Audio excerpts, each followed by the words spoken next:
Olá, sejam bem-vindos de volta. Eu sou a Clau, aqui do Mafagfinhos, para te falar sobre essa coisa maravilhosa chamada Anarquistas, graças a Deus, de Zélia Gattai, após a vinheta.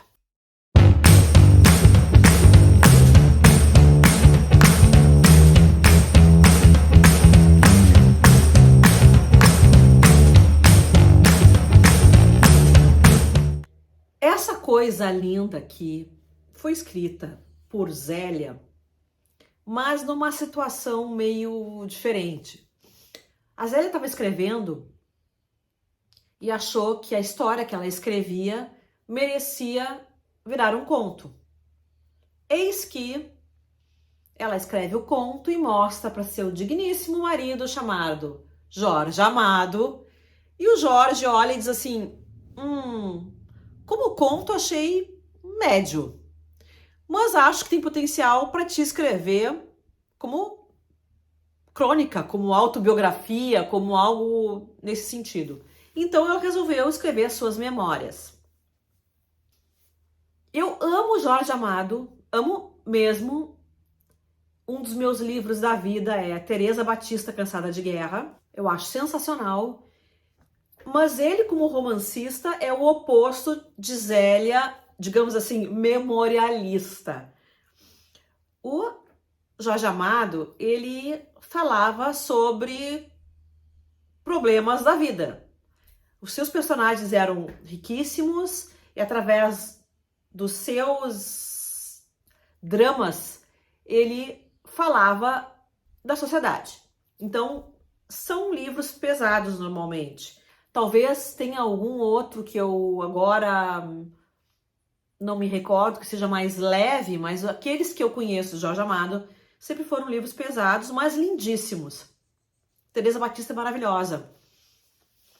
A Zélia é o oposto. A Zélia é leve, ela é alegre, essa retrospectiva é recheada de fatos do cotidiano, mas que a gente lê e dá grandes gargalhadas e se identifica com essa família incrível que Zélia teve. Então, deixa eu te contar. Por que anarquistas, graças a Deus? Anarquistas, aqui, no caso, eu acho que a gente pode entender com um duplo sentido. Anarquista, no sentido político, de, digamos assim, ideologia que visava a desconstrução do poder vigente, mostrando que a sociedade podia se autogerir, então era contra qualquer tipo de opressão. Estou falando por alto porque não sou uma grande conhecedora do tema. Então podemos entender anarquista desse jeito, porque os familiares de Zélia se diziam anarquistas, inclusive vieram parar no Brasil uma primeira leva de italianos contratados para substituir a mão de obra escrava. Então, a gente sabe que quando houve a abolição da escravatura, os grandes estancieiros não sabiam o que fazer, porque massacravam seus escravos para trabalhar cada vez mais,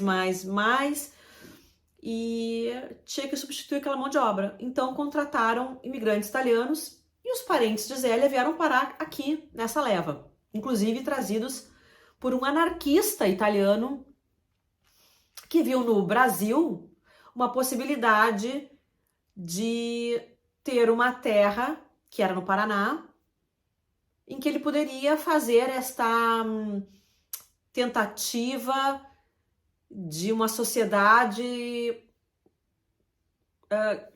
diferente, em moldes diferentes, sem esse poder estabelecido, que ditava regras de cima para baixo, chamada Colônia Sicília. Não sei exatamente como funcionou a Colônia Sicília, só sei que foi um grande fracasso e a família de Zélia se mudou dali. Então entendemos anarquistas como alguém que lutava contra o poder vigente, mas também podemos usar o termo mais coloquial, significando uma grande bagunça. A família da Zélia era grande, os familiares eram barulhentos, cada um brigava com o outro, mas também amava o outro demasiadamente, e tudo era grande, e família italiana, alguns gritavam, outros riam, outros, enfim, e era tudo uma grande bagunça e era tudo uma grande alegria ao mesmo tempo.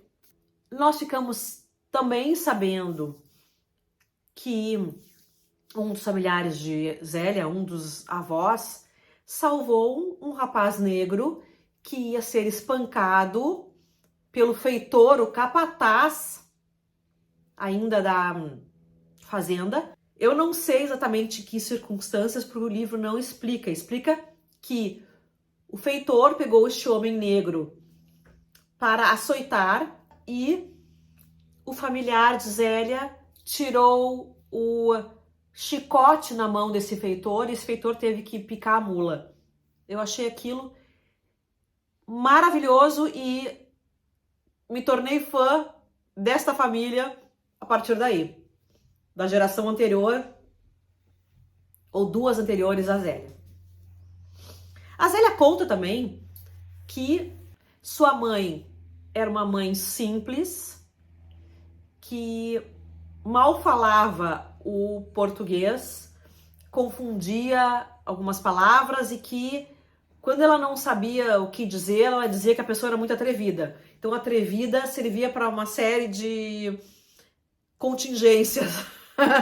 Atrevida era a pessoa que ela achava engraçada, a pessoa que ela achava mal educada, a pessoa que ela achava tudo era atrevida.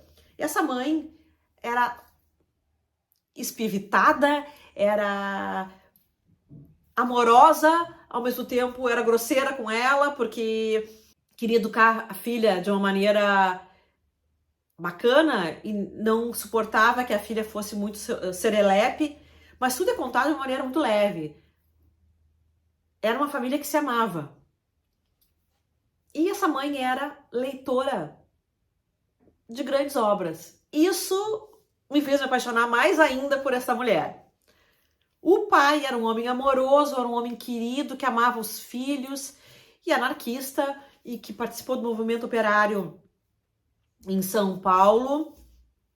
Eles frequentavam as reuniões do Partido Operário, que eu não sei como chamava na época. E nós estamos falando da década de 30, 20 e 30. Zélia conta também de suas irmãs, das qualidades e defeitos, de como ela se tornou apaixonada por essas duas irmãs que foram grandes exemplos da vida dela. Ela tinha irmãos também, 2 irmãos, e contava das brigas, contava dos namoros e como ela conheceu Jorge, mas ela conta muito de passagem essa parte, porque o livro trata da primeira infância de Zélia. E é inacreditável o quanto de lembranças que ela tem desse período até os 14 anos de idade.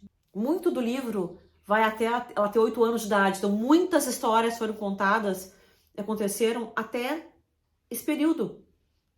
Dos 8 aos 14 foram menos histórias, e porque eu creio que elas possam estar em outro volume, porque a Zélia teve, acho que 6 ou 7 volumes de memórias. Eu tenho aqui ainda o Código de Inverno e mais um outro.